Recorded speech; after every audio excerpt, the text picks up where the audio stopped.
তাহলে হাতে হাতে দুর্গাপূজাটাও চলে এলো, এখন অব্দি একটা মাল ফুটে দিলে এলাম। কি যে করা যায়, ডান্স শিখতে হবে। হ্যাঁ, এই দুর্গাপূজা আগামী দিনে বাংলার মাঠে ডান্স করতে হবে, দিয়ে ডান্স করে গোটা যার মাল ফুটে দিবে। কিন্তু সেরকম ভালো ডান্সার পাবো কোথায়? আরে তোর কোনো ডান্সারের সঙ্গে ভালো মানে আর কি যোগাযোগ আছে যে ভালো ডান্স শেখায়? হ্যাঁ সেই রকম একটা মাস্টার আছে, আমি জানি। তুই যদি ওর গান না শিখিস তাহলে মাল ফুটে গাদা হয়ে যাবে। সত্যি? চ আমাকে নিচে নেওয়ার খানকে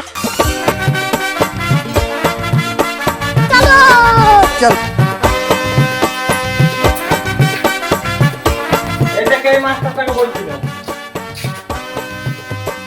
মাস্টার আমাকে ডান্স শিখাই দেবে?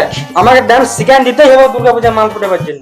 হ্যাঁ আমি তো ডান্স শিখাবার জন্য আছি। মিয়া কেন, মেয়ের মাকে ফুটে দিব, আমার ডান্স শিখাই দিব। চো তাহলে রেডি হয়ে যা, ওইখানে দাঁড়া।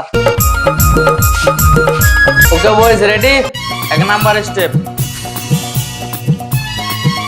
2 নাম্বার স্টেপ,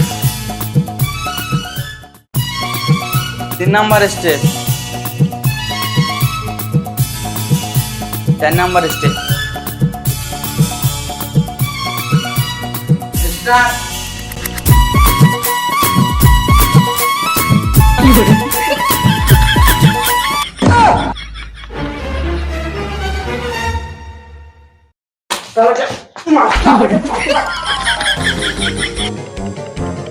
দাঁড়া, তোকে যদি ধরতে পারতাম রে, তোর দাগি দিতাম।